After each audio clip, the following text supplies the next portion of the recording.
I forgot to put everybody back on the stage. We're Oh, live. Let's go. man, flame on, it's lit. What an explosive episode of AEW Dynamite this was. That's good. You were saving those fire puns, I see, my friend. Get them all ready to go. Hey, it's the AEW Dynamite post-show rewind and review. I think I might start calling it that to manipulate YouTube's algorithm if we can fit it in the title. The master of manipulation. Manipulate? Let me get a little algorithm nibble. Big words. No one can manipulate quite like Adam Page with his pyrokinesis. Know what I mean? I think you have to be able to control flames with your mind to be considered that. No, because listen, you saw how fast that house burned up. He had to have some sort of pyrokinetic ability to make it burn up so fast. I actually was wondering, because he's sitting really close, so I was like, how controlled is this explosion going to be? Like, what the fuck? Why did it seem like it was going to be a house explosion? I was so scared for him. That's Robbie. He's in and out. This is what he's known for. It's his thing. Instant transmission. He's leaving. Is it true that Hangman Adam Page's favorite hero is Endeavor? His favorite hero is clearly the Human Torch. Let's get right into that main event segment, man. Swerve Strickland comes out here. He's ready for a contract signing. I'm like, this might be Swerve. I can't fucking see. Swerve and the boys, let me tell you. Nah, I can't. I don't know what anything is. Anyway, here we go. They make the thumbnails way too small on here. Swerve Strickland comes out for the contract signing. He's got Nana next to him, and he's waiting for Hangman to come out. The music plays.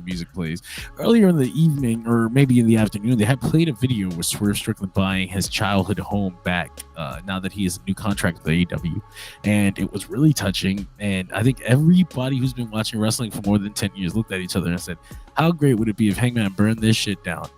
And so we get to the main event tonight. Swerve is waiting. Hangman's music hits and he doesn't walk out, and I'm like, What? you gotta burn that shit the fuck down. It's like, this is it. This is where it happens. And of course, Hangman, he's talking to Swerve and he lets him know. Essentially, he said actually a fucking awesome promo that I wasn't able to get the whole gist of down on my notes. But essentially, he tells Hangman that Hangman tells Swerve that, last week you came up to me, you gave me a choice. You said I can move forward or I can remain vengeful and I can burn my hatred. Well, Hangman chose vengeance.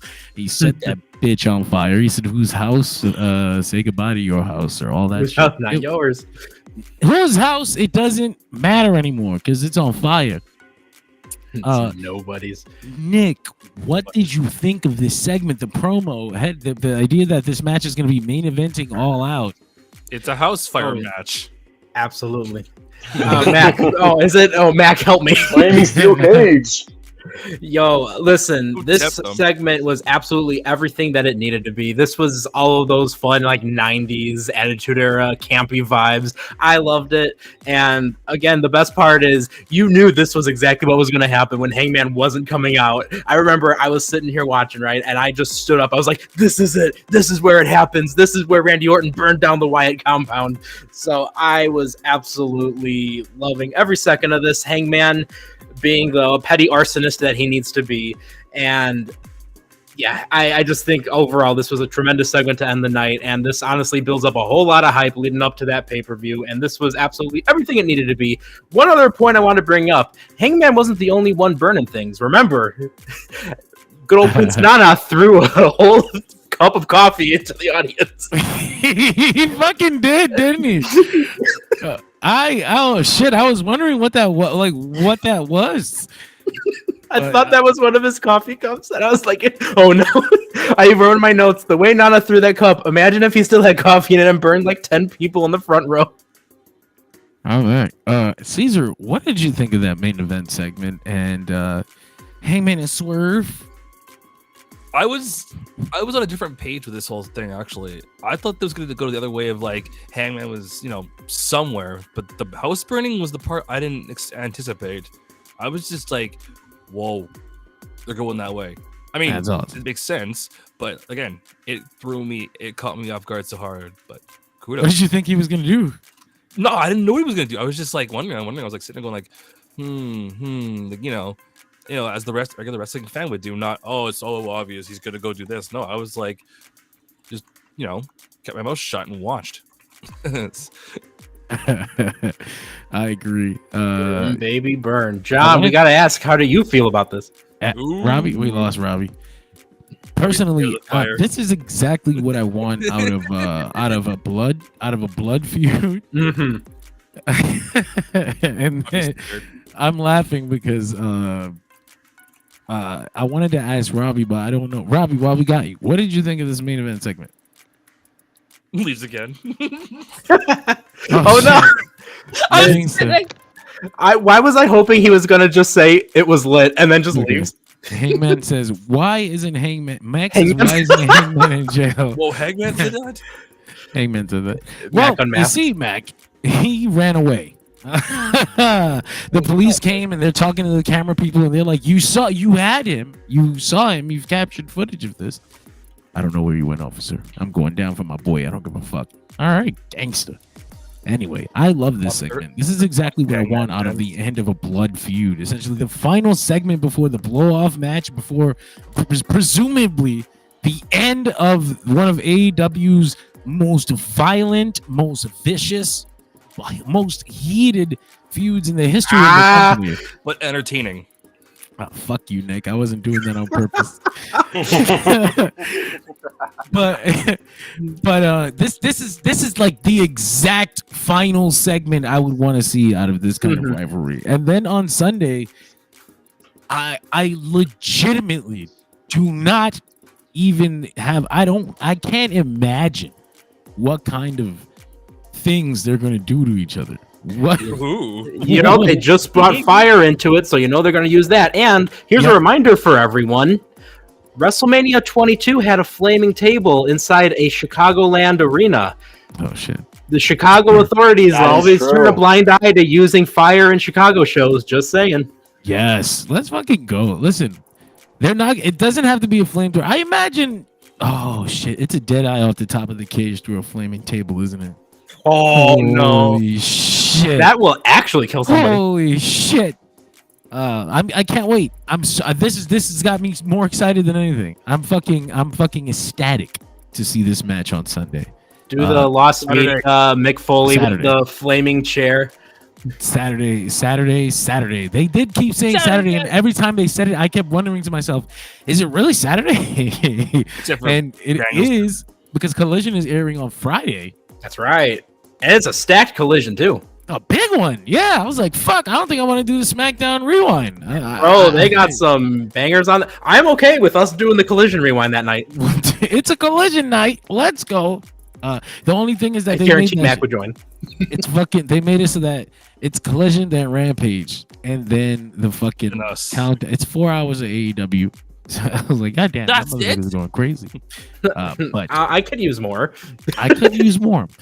It's not enough. I want that announcement. I want that HBO announcement already. Stop playing with me, man. No, right. The announcement. It's kind of good. It's kind of funny because we know it's coming. Like, we all know it's kind of pretty much. We know that in 2025 on January 1st we will tune in to HBO Max and all the AEW content is going to be right up in that bitch. Oh, wouldn't that be beautiful? Know it. It's just going to be nice to hear him tell me. You guys get HBO. I get something else most likely. Oh, that's so sad. Oh, I forgot. You guys don't have Max. You got the WWE Network on Netflix. The fuck is the Canadian tears.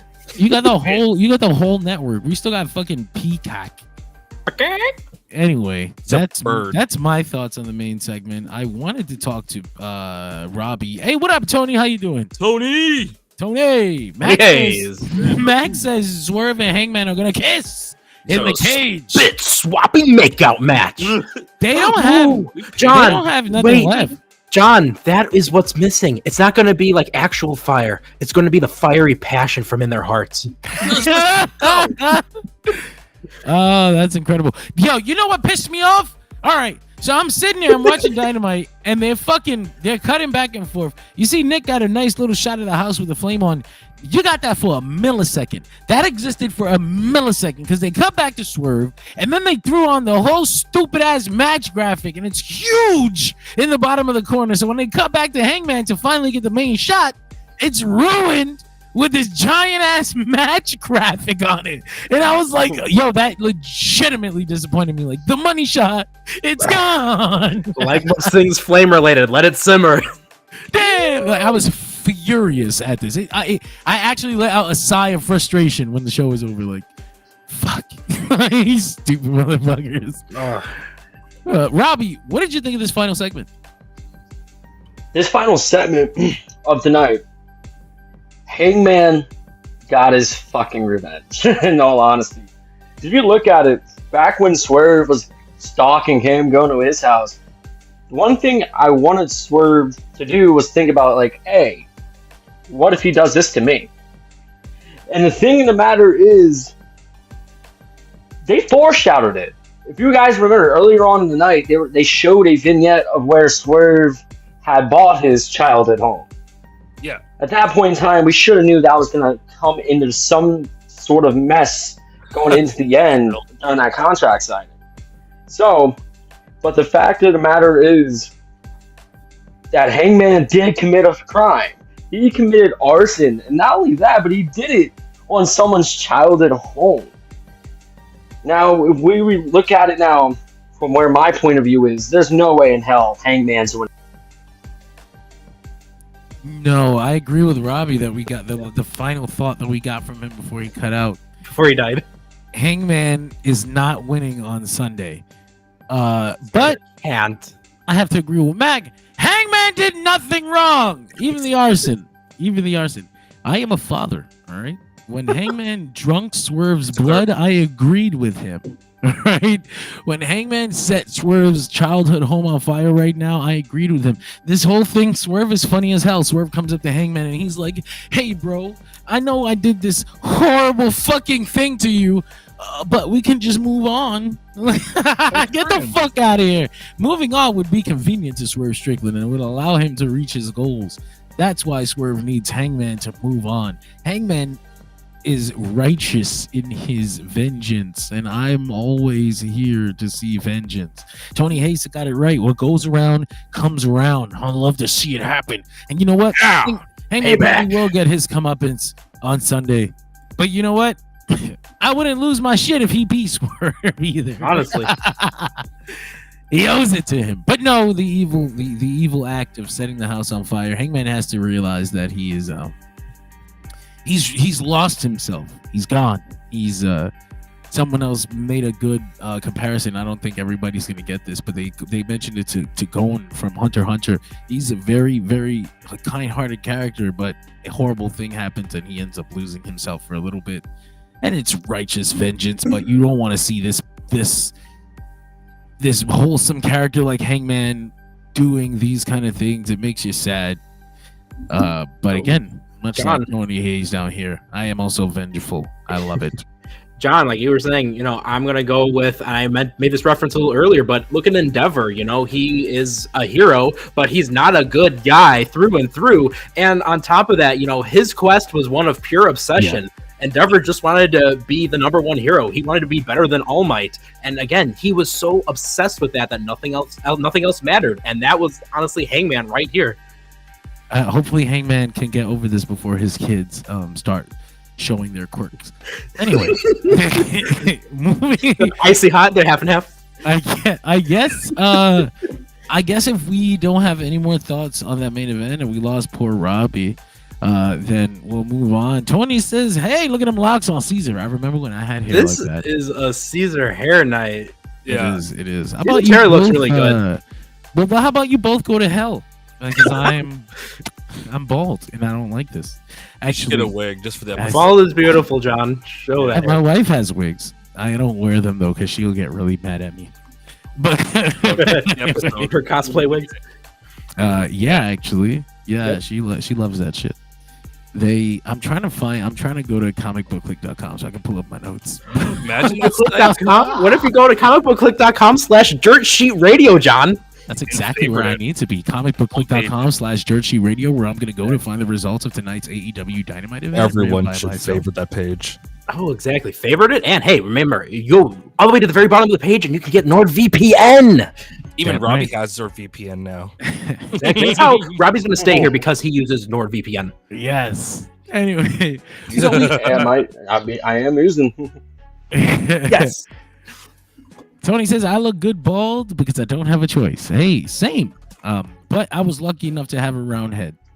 Not everybody who goes bald has My hair looks is weird lucky short, enough so. to have a round head. Some of them are lumpy. Anyway, we cut to the beginning of Dynamite tonight. Dynamite opens up with Daniel Garcia barging his way out here. I don't even know if it was his time to be here, but he came out here and he doesn't care. He wants to break MJF's neck in Milwaukee. MJF is out in the audience. He does not come out through the door. He doesn't want to get his neck broken.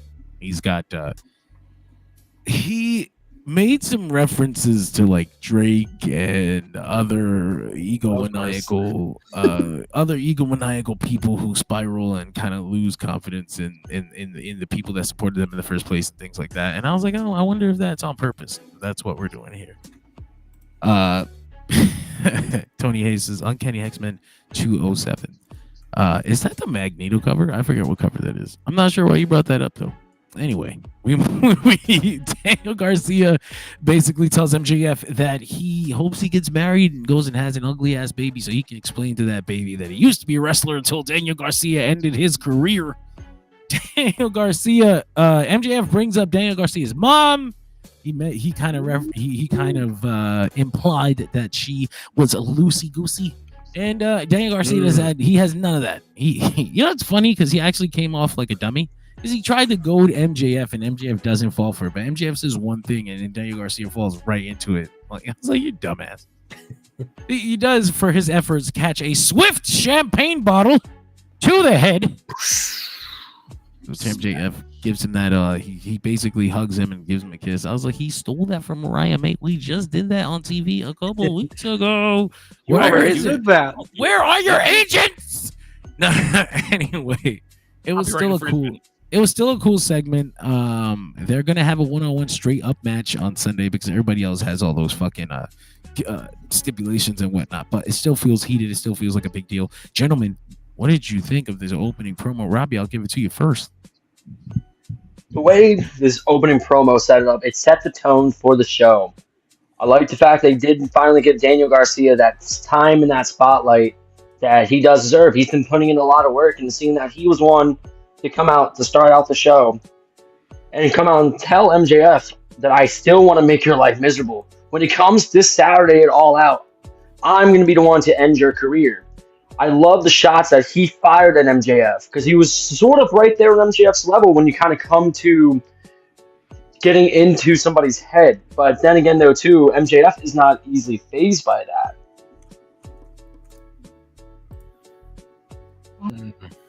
Oh, well, at least he got his thought. MJF got him. MJF got him. He didn't like what Robbie had to say. So, You're an Nick, asshole. What you think of this? What you think of this opening segment? I can't be the only one that made the connection of when Garcia ran up there and got just bottled in the face. I was just like, remember when that happened to Big Boss Man? But this was a great way to open the show. And can we take a moment also to appreciate MJF looked really good with the white, purple, and black getup. I thought he looked really nice. Now I think he needs to rock that a little bit more. And we got to take a look at MJF going full yo mama to Garcia. MJF forcing his security guards and his luxury box to try to take Garcia away. Yes, we can hear you. Okay. And even Cheesecake was getting involved in it. But, oh, we got Robbie back. hey, Robbie, you there? Let's try the camera off for this one. All right. Listen, Mac down here incredibly wrong with his opinion because we're not allowed to have those. Man. Imagine Mac is wrong. All right, that's it. The WCW show is no more. Canceled. Robbie, you were cut off there earlier when you were giving us your thoughts. What did you want to say? As I was trying to get to say when I was moving into, I was loving the fact too that MJF knew he was already getting into his head, and that MJF didn't stand away. If this was like past MJF, like 2019 AEW, where he's running with Wardlow, you would see MJF run like your typical chicken shit heel away from that. But no, MJF stuck to his guns. He knew he had something up his sleeve.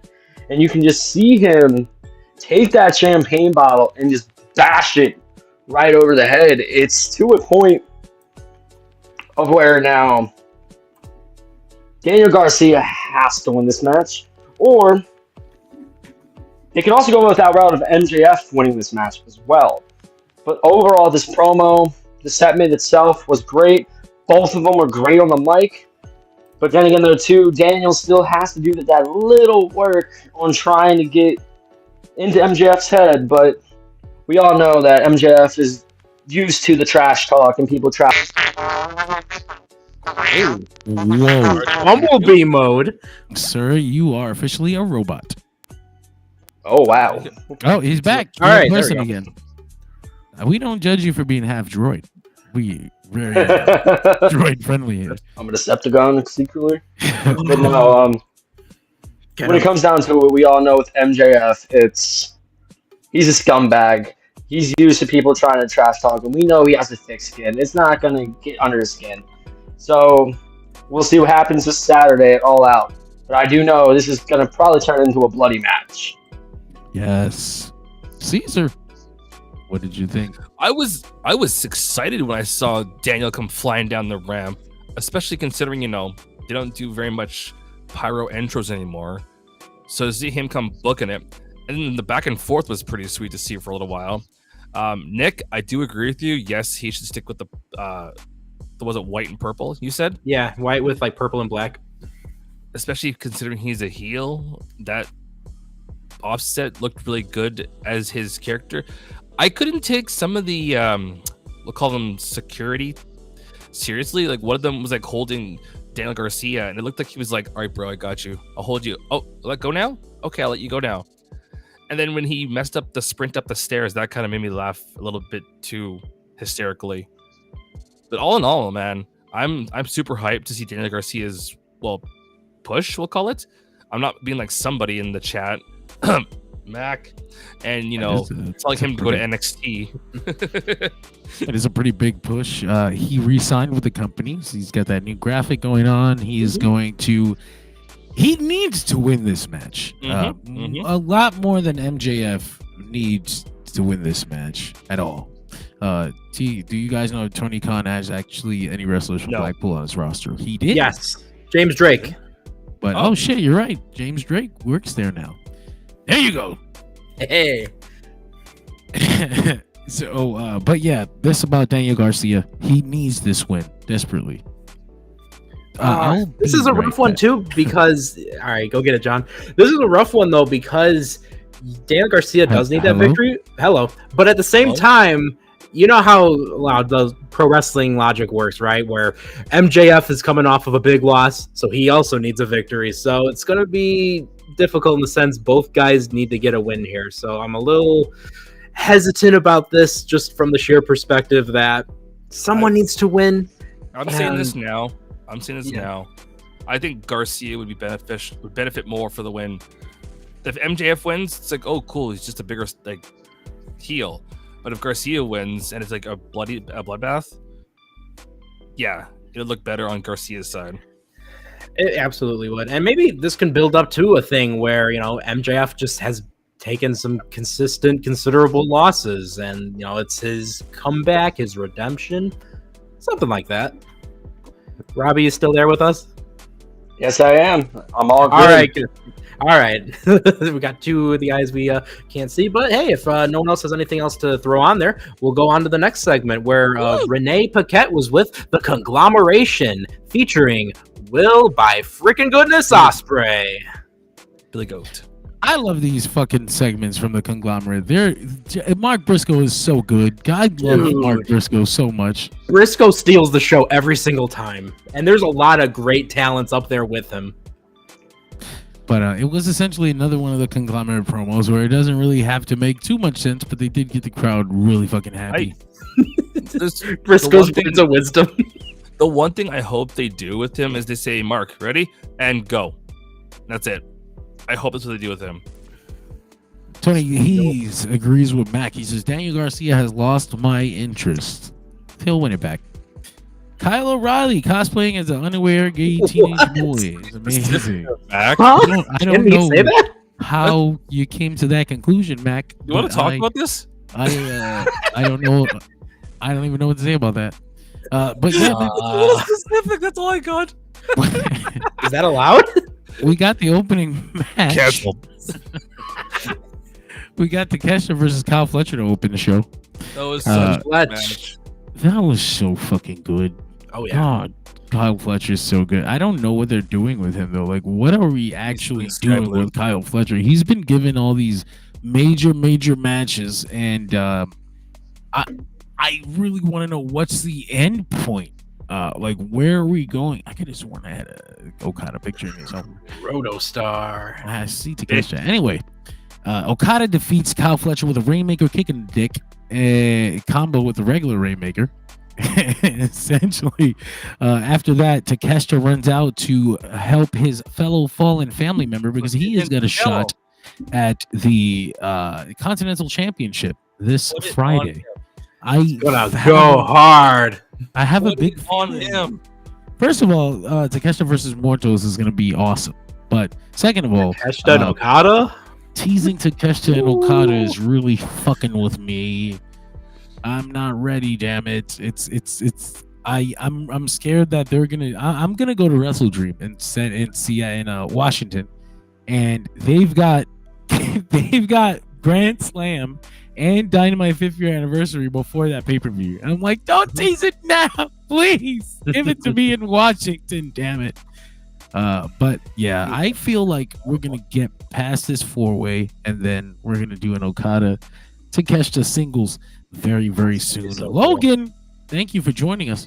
Logan Hey. says Hangman Page and Swerve is more personal than CM Punk and Drew. Well, it's also been going on for a lot longer. I wouldn't even compare these. They're very different. Swerve came near Hangman's baby. Hangman cracked Swerve open like a coconut and tried to drink him already. This is long simmering. But yeah, man. Nick, what did you guys think of this match? Caesar. Like I said earlier, like that match was insane. I love the fact that there were actual times where they slowed it down and actually got the crowd behind them instead of just pure flippy flips and hard punches. Some of the moves, what was it? Oh my god, I can't remember the name. I'm gonna get burned for this one. The move where Fletch I see it. Okada on his head on the apron hard cam side. That's blah, blah, blah, blah. Oh my god, I'm drawing a blank. It was a here. brainbuster on the apron. That's the one. Yeah. Yes. Lots of How- brainbusters tonight. Did you not notice that? How do you walk away from that without like wanting to take a bunch of medicine after? Like I saw that and I was like, You're literally Kazuchika Okada. He has a strong neck.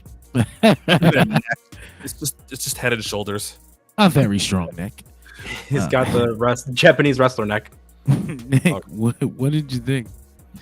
Man, like I don't even have a whole lot of notes written for this match because I was just so busy watching it the whole time. And the only thing I wrote down was another match that we can say, how crazy is it that this is happening on AEW TV? And yeah, what an awesome showcase for both guys. Awesome to see Okada getting more wins as a fighting champion. And on top of that, Fletch has been getting a lot of opportunities to show what he can do. And again, I appreciate that. And I think Fletch is, again, one of those guys who's a huge draw for that female demographic. And again, Fletch has been doing something right with that, like Ricochet workout or diet plan, because the man is just less and less body fat every single week. And this is also when they made the all-out announcement for the 4-way Continental Championship title shot. And I thought that was really interesting. You're going to have Orange versus the Bounty Hunter in a qualifier, Lance Archer versus Mark Briscoe in a qualifier, and of course, Takeshita and Mortos. I'm looking really forward to that one in particular. Yeah, that's that whole collision is gonna be fucking sick. Again, we have to do a recap for that episode. We'll see how we make that work. I'm sure we will. Let's have the SmackDown guys take that, and then we can get the collision episode. If there's any SmackDown guys left. Oh no! Oh no. The Great Purge. Oh no. Anyway, we followed that matchup with a segment backstage where Marina Shafir is throwing around bodyguards that I guess security guards. Security. Some of them weren't even dressed like security. They were just dressed like civilians. Just people. She's just throwing anybody around. She just hates Milwaukee that much. She just hates Moxley- people. Moxley and Marina walk down the hallway. They come up to Jack Perry and the Elite. John Moxley says, I don't care what they say. I think you're a sweet kid. To Jack Perry. He's a baby still. Kind of mocking him, but also did they just confirm that he wasn't talking to the Elite when he said this wasn't your company anymore? Because if he had any problems with the Elite, you would imagine it would have been something a little more ominous than what he told little Jack Perry there. And they all kind of looked really relieved when he walked away. Like the Bucks were just like, okay. Yeah, that was very intriguing. I personally took it like, both guys just dealt with, Jack Perry just dealt with Darby recently and threw Darby in a casket. And Moxley's been calling out Darby, so I thought it was something to do with that. Yeah, because definitely, and they even brought it up again this week where Tony Schiavone's like, I still don't know who he was talking to when he said those things to me. Are we on the same page about that he was talking to the Bucks, possibly? Well, they're right next to him, so if he had something to say to them, you would imagine he would have at least hinted towards it right then and there. That's why I don't believe he was talking about them at all, and I think that's what this segment was about. I think that personally confirmed that it was Tony Khan that he was talking to. Yeah. Yep, makes sense. And even tonight, Schiavone. So essentially, to continue the recap, Moxley comes on out and he tells the story of the first time he faced Darby Allin. Was it in this town? Is that what he was saying? Was it in the same town, Milwaukee or something? I don't remember. Sure. Anyway, he says this kid Darby Allin, he knew he didn't have a chance, but he stepped in the ring anyway. Darby was this kid who lived out of his car. You know how precious it was to even be on TV because nobody's entitled to that time. And then he says how quickly some people forget that. And I'm like, what the fuck? Like, who is he talking to? Like, this is clearly pointed dialogue. This is direct. There is someone he's talking about. But I feel like the people he would be talking about are the people who don't get on TV anymore, who are assholes, like the ones that we hear the stories about, who refuse to do this and that and won't get on TV, and they think they don't have to be on TV if they don't like what the creative is. And I'm like, well, I look at that, like, you hear stories of Ricky Starks or you hear stories of Miro, but I don't think that Moxley was talking about them. I think he was talking about somebody who's on screen, somebody who's going to confront soon enough. Max says Moxley was saying that Jack Perry was a sweet kid because of all the blame he was getting from the CM Punk situation. You know what? That's my headcanon. He was like, I like you. I like this one. This is the glass kid, right? You're cool with me. Of course, the glass kid is cool with Moxley. I would have told him the same shit, kid. Anyway. Can we talk about too how cool that entrance was over by the Contron on the stage, where it was like all the police tape and like the police sirens going off? His whole Death Rider shtick. I'm so glad that we don't have to. I know the song was cool. I like singing it. I like singing it at the second Anarchy in the Arena. It was awesome, but listen, this fits Mox so much more. His original AEW theme song fit him so much more than Wild Thing. I'm excited. He's got the new graphic, like you mentioned, on the Contron. He's got Marina Shafir with him. And I wonder if this Darby Allin thing, I don't want it to be a match. I want Darby to accept. Like, I'm more interested in the idea of Darby joining Moxley than fighting him. Even if they want to do both, that'd be cool. But rather than being his, antagonist, I'd rather see them team up eventually. Because Moxley does say, Darby, I don't want to have to apply any pressure. I just want to talk. So he did threaten Darby Allin now very clearly. But remember too, Darby Allin's one of the few real lone wolves in AEW. He, apart from aligning himself with Sting, he never really was a part of stables like so many other wrestlers in AEW were. Agreed. It was just the Sting thing. It was Sting and his dad. A kid and his dad. Mox came to the rescue at all in. I imagine that means that you didn't like Moxley's promo, Tony. I understand that. I thought it was scary as fuck. I understood exactly what he was talking about, and I would not want to be Darby Allin or anybody who. Oh, especially when Mox is like, I just want to talk to him. I just talk to him, Darby.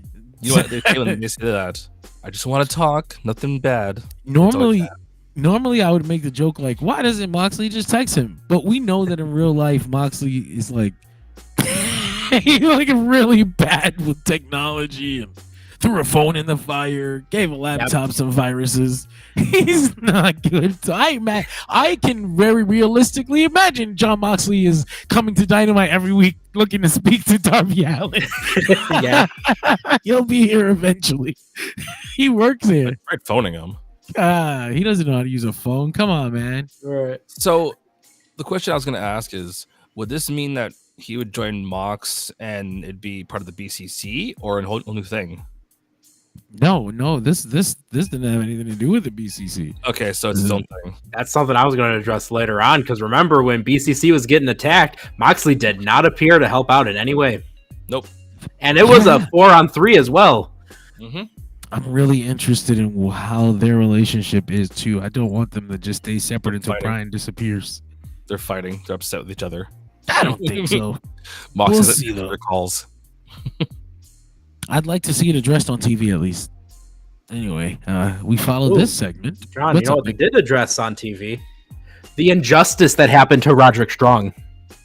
Oh, that's right. Oh my God, yeah, that's true. Roderick Strong cut a little telling, I think it was Renee Paquette Yep. that Good old I got Renee. fucked last week, and she's like, We have Roddy and Renee, and then Moxley and Marina Shafir. oh, that's right. They were swinging. They're swinging again. Another week of it. Christopher Daniels is there like, I don't know what to do. He's just as bad as Adam Pearce. He can never help.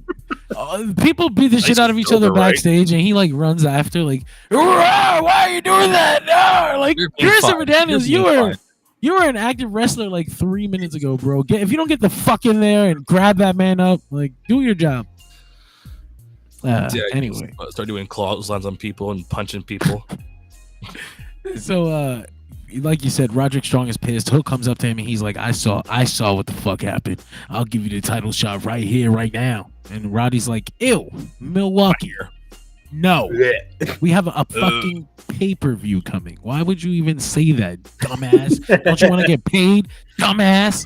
Yeah, bonus. You fucking dummy. You don't like pay-per-view bonuses? This You is why mean- Roddy's the vet. Tonight on Speaking of- Milwaukee. Coming back.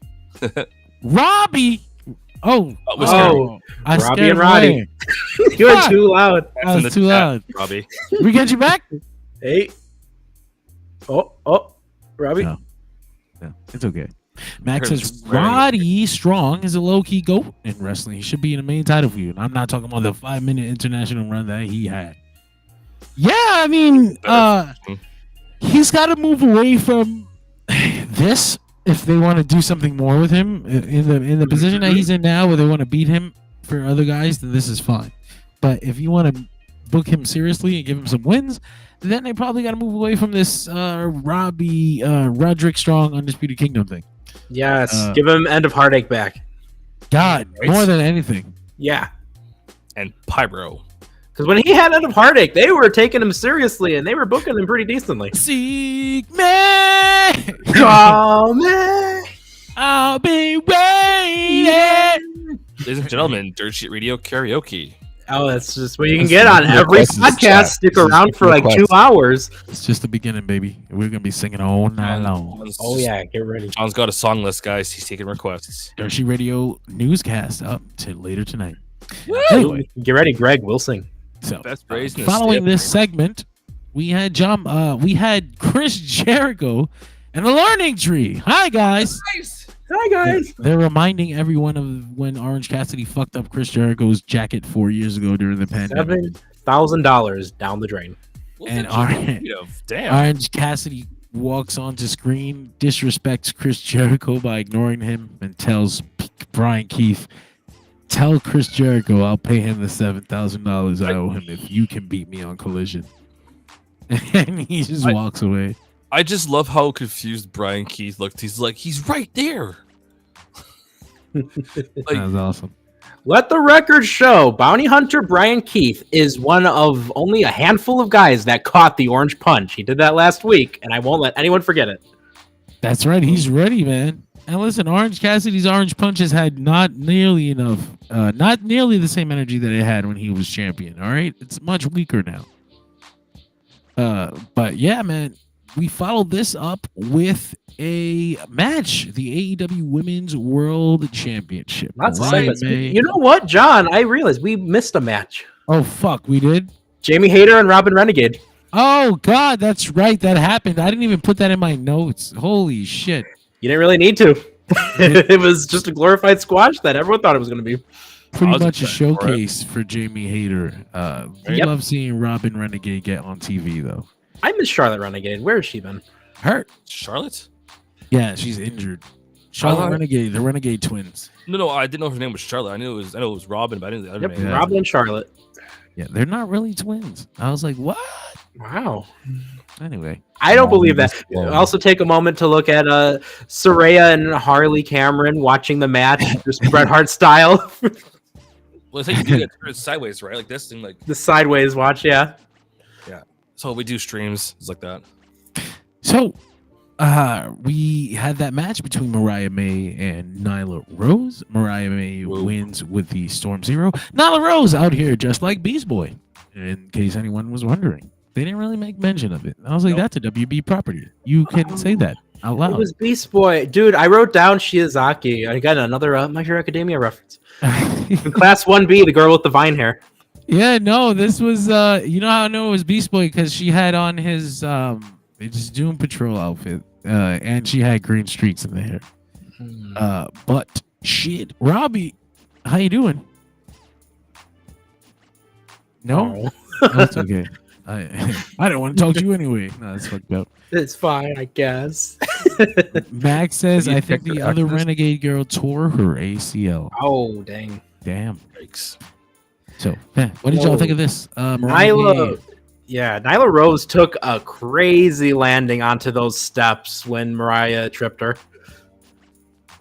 I forgot about that. She pulled the feet out from under her, right? And she fell down on her Yeah. fucking head, it looked like. Yeah, Nyla just collapsed. I was like, is she okay? And it looked like it legitimately knocked the wind out of her. But she's fine now. She's cool. She had a good match here tonight. I thought it was pretty. You know, you knew the result, and you know it was a TV Yeah. match. It wasn't like incredible. But Point A to point B. This was that. It also showed that unspoken AEW rule where, you know, like a former champion comes in and gets a title shot out of nowhere.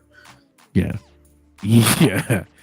Tony says I think Pyro from the Freedom Force is a pyrokinetic in Marvel Comics. Yeah. I'm pretty sure that most of the firepower people in Marvel are considered pyrokinetics, because that's like the easiest way to classify that. That's the thing. Anyway, so we follow that up with a promo segment. Mercedes Moné. She's out here to celebrate her fucking great match last week on New Japan Show. I laugh because they're doing everything in their power to completely ignore their all-in Britt Baker match.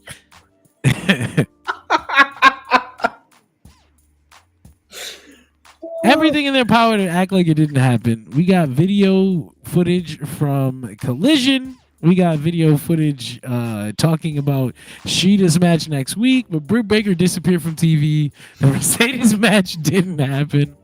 I feel like this Sheeta match is actually booked as a make good to not us.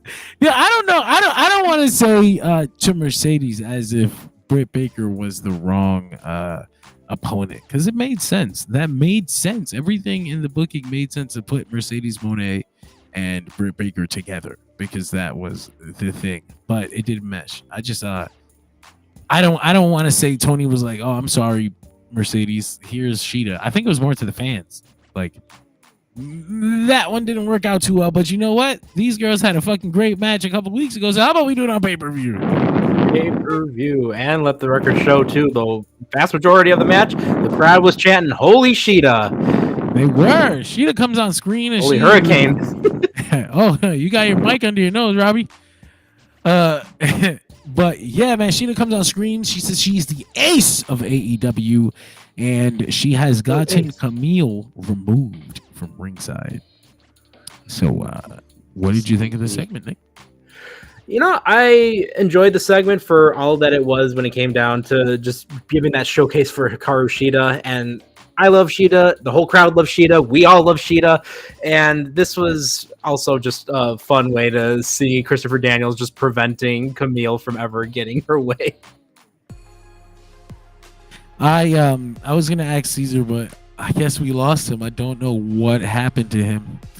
Robbie, are you still with us? I think he's frozen. Are you there? No. He does look. It looks nice though. He's still here. The technical difficulties episode. The fire got to everyone. The fire got to everyone. That's right. Shida was dressed like Solo Sikoa.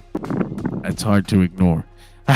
They were both dressed like The Weeknd. No. Oh, look, Caesar's back. What could have happened to him? I have no idea. Are we done talking about Mercedes? Because yeah. No, what I was gonna say was like, I'm stoked to see that she is getting screen time, but as for what's gonna happen at All Out, it's hard to say.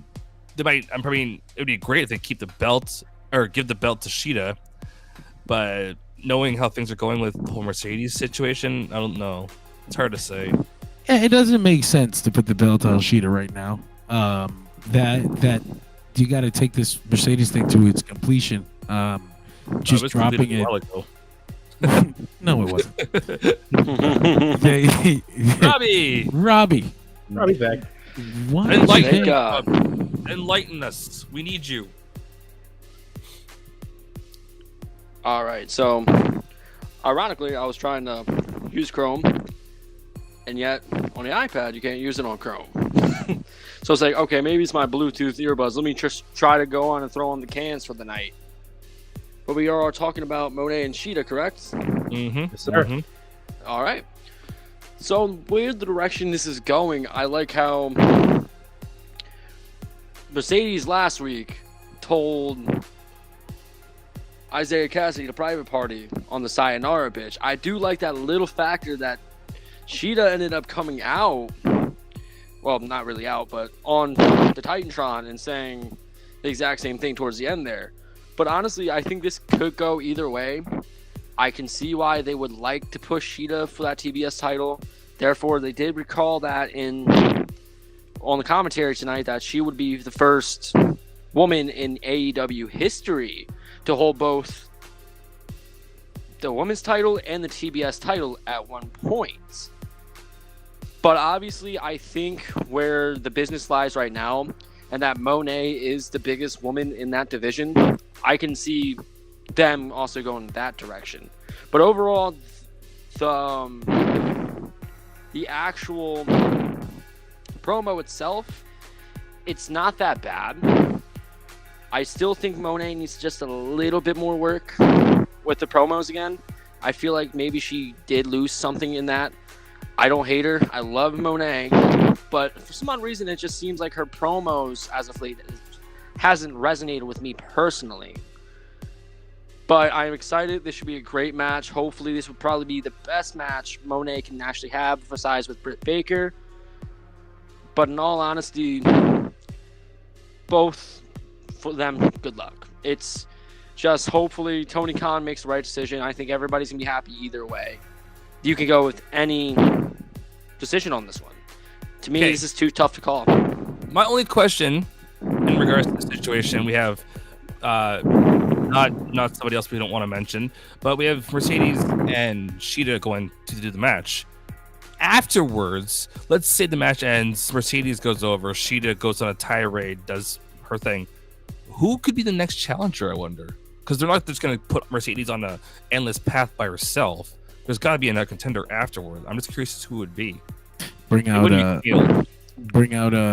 her name? Oh, Robbie, I think you're Robbie. Your nose. Don't worry. What's her name that's been possibly signed all this time? Megan Bain. Yes. Ooh, Yeah. Okay. Damn. Does she still work here? Did it? Please. What the fuck? So did they forget how many people they got signed? You still work here? They've also got. I mean, Jamie Hayter is still here, but I mean, anybody if she gets involved with any champions, it needs to be time to take the belt. Like if Jamie Hayter gets involved with Mercedes, then Mercedes better drop that shit to I Jamie. agree with Like, John 100%. you know, Oh, Camille and Jamie Hayter though, that'd be awesome. that would be Give me, great. give me. I think you can. I think if Jamie Hayter came out tomorrow or on Saturday after Mercedes match and clotheslined her, killed her or something like that, you can build for until Wrestle Dream, and at least it wouldn't seem like some quickly thrown together thing and Jamie Hayter loses. Because if you build it to Wrestle Dream and then she gets screwed, then you can milk a few more weeks out of that shit. You can do a whole thing, and then when Mercedes finally loses, she doesn't lose on the first go. She doesn't look like wasted money. There's a balance to that. Actually, Jamie's probably the best person to do this with. What right about now. taking both belts? Maybe. No. I don't think. It's a tricky political situation there. Yeah. Yeah. I also have an idea too, but this is more down the long term. And that's actually Camille Brickhouse herself.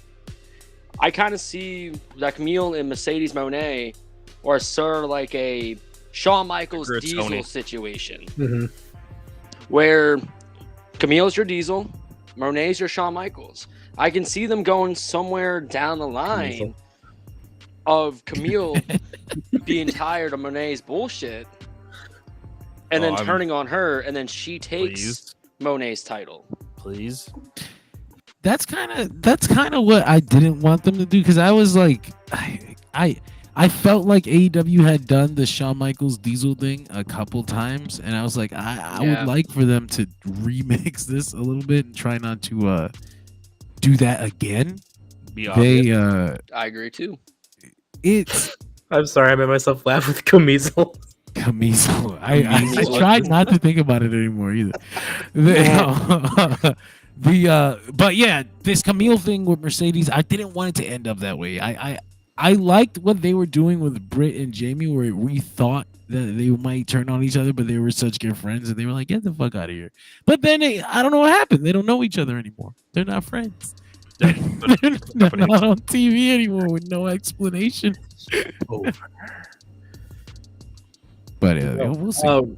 Robbie mentioned Private Party. I want to give a shout out. Private Party wrestled the dark match for tonight. They took on the interesting duo of Evil Uno and Turbo Floyd of the Outrunners. Huh.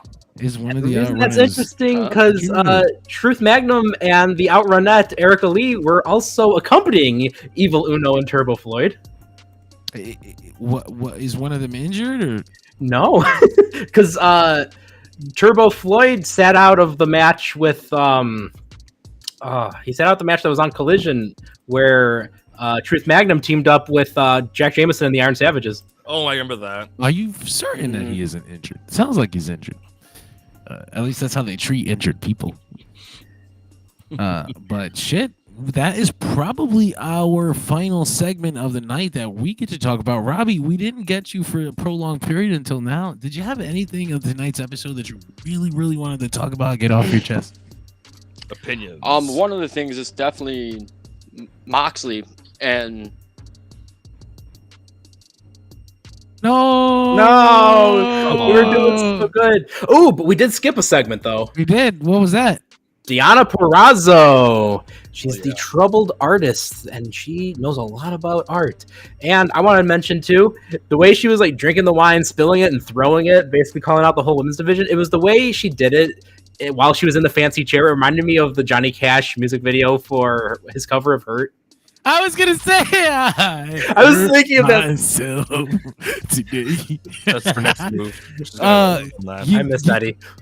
You know, she did the promo with the wine in the glass, and she'd done this before on Collision, but Crowbar, the former WCW wrestler, comes on the fucking internet, and he's like, "She's stealing my gimmick by drinking wine on the fucking TV," and I was so disappointed because Crowbar had pretty medium takes. Like, they weren't bad. Like, he wasn't a grifter. so to speak. I mean, he wasn't a shill for any particular company, but I like Crowbar's takes. And then I was like, this is disappointing. Like, she stole my gimmick. So her doing it, she had to respond to him too. There was a whole thing. So her doing it now on Dynamite, I felt like she's like, "Fuck you, Crowbar." Like there was something deliberate about the way she did it today. Oh my gosh! Remember that time Crowbar was on Elevation? Yes. He was. That's right. He randomly showed up. Tony Hayes. I love the Outrunners. I also love the Outrunners. They're so good. They're the fucking best. Did they get to wrestle Sting? They did, right? They did get to wrestle Sting. Yes. Once. They got to go crazy. I think he gave one of them the purple nurple. Yes, that's right. There's so many fever dream-esque moments in Sting's retirement tour that were incredible. Oh my god, this is incredible. Somebody put the Hangman Page fire video to Kendrick's Let's see. I don't know if we can play it without the copyright people coming for us. Just mute it. Show us. Maybe. Well, but it's the music that's gonna get us that makes the video, but it's also the music that's gonna get us. What song is that, Kendrick? It's not the Not Like Us. It's the other one where he reads the note to his kid and his father, and it sounds all scary and shit, and it's perfect vibes. I'm actually gonna forward it to the Group chat. But Imagine. perfect Crowbar has stuff. been wrestling some old men recently. He's taken on Gangrel and Danny Doring in the last few months. Oh shit! Is he still active? Interesting. Looks like it, yeah. Oh, Interesting. speaking of going back to a previous segment, we were talking about the Outrunners. The other dark match for the night was Satnam Singh defeating Colt Boom Boom Cabana. Nice. He still works there? He does. I'm glad that he does. And this isn't the only time that's been a dark match. They've done this dark match. This is like the third time they've done that. Oh, so that means Colt is training him. Colt is specifically Seems to be. working with him. Yeah, they did August 7th, August 28th, and now today. This is cool. Anyway, so I guess if Robbie comes back, we'll give him a chance to talk. But we'll get into our mega stars and jobbers and all that good stuff. Oh, sir, we missed a whole match though. No, we didn't. Conglomeration Ospreay versus the Trios Champions. Yeah. That was the semi-main event, wasn't it? Yes. It's my fault. I have so many things going on at the same time. Ooh. What's up, though? This was a great match. I don't have It any was. notes on it. I mean, that's all you really have to say. Ospreay coming out with a cool Assassin's Creed jacket. You, of course, had Bryan Danielson on commentary supporting his boys in the BCC. My world champion. Pac making sure everyone remembers he's got that title match against Ospreay, and he's not going to be a footnote, nor is he going to be forgotten going into it. I thought it was really funny that. So they have the great match. Pac and Ospreay fight off into hell. They just brawl, The abyss. brawl With into the DD. abyss. Claudio pins Kyle O'Reilly, and then they challenged the Young Bucks to a championship match at the pay-per-view. And I laughed and I joked. Well, they got attacked by the Elite. The Elite came out, and then they got challenged. But I laughed. I was like, "Where the fuck is where's Pac and Ospreay?" And they're probably still back there fighting. But I didn't think that they were still back there fighting. I was just joking. And sure enough, Sure enough, they were still fighting. another brain buster. This is the move of the year. This is this year's Canadian Destroyer. It's the Brainbuster. Oh, I support that. I'm down. Me too. Classic Robbie, maneuvers. Robbie's gonna try again next week. See you next week, bro. You got this, Robbie. We'll see you next Wednesday. Third We're is excited. the charm. We believe in you. I believe in Robbie Rourke. I Nick, believe I can fly. who was your jobber of the night tonight?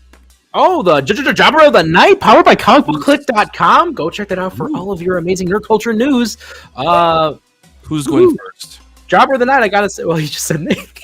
Oh, I didn't. My bad. I'm gonna go with Robin Renegade. I love anytime we can ever showcase the Renegade sisters, but it's just the one that you have to go with. Robin Renegade's my pick. I have to say this while we've got a second. All the security guards from this week and last week that Marina Shafir has destroyed. And there's a few of them. Those are my jobbers of the night. Were some of those guys supposed to be security guards? Because they were just like civilians. They're dressed like the same civilians that Archer always attacks on Saturday. I think she was just attacking people. I don't think they were all security guards. I think she deserves to go to jail. I think.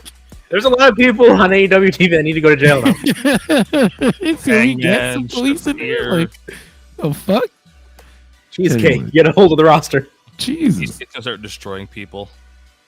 Anyway, so I'm going to go ahead and go with I don't know. I didn't think of anybody. Oh, he's not prepared. I get this far. I didn't get this far.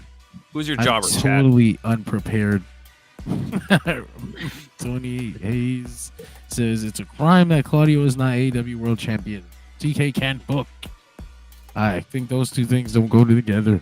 But yeah. Hey, Billy Joel, we didn't start the fire, but Hangman Page did.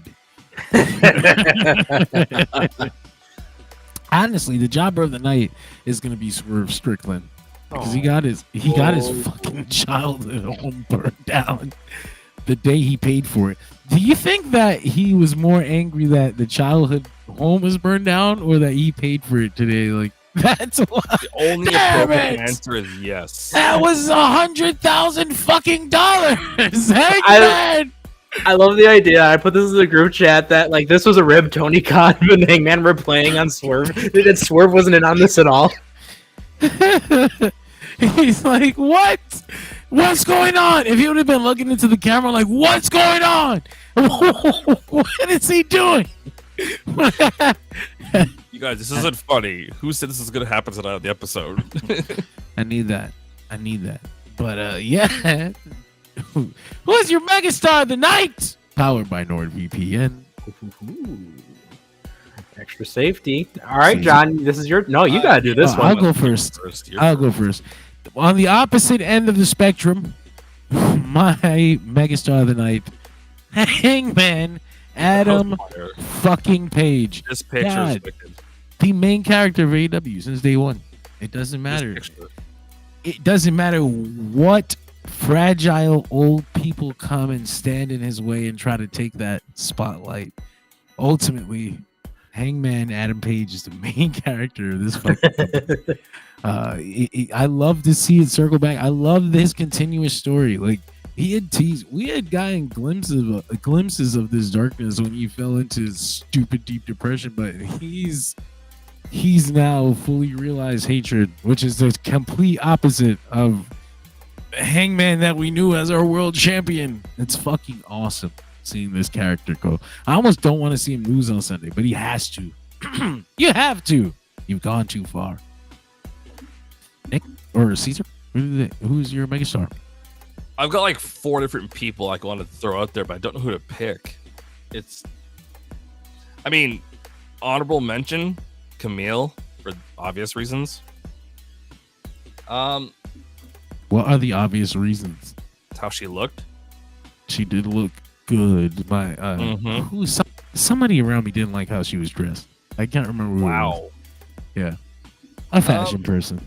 Only because I'm a fan of hers since like literally the inception of the company. I'm going with Sheeta on this one for my Yes.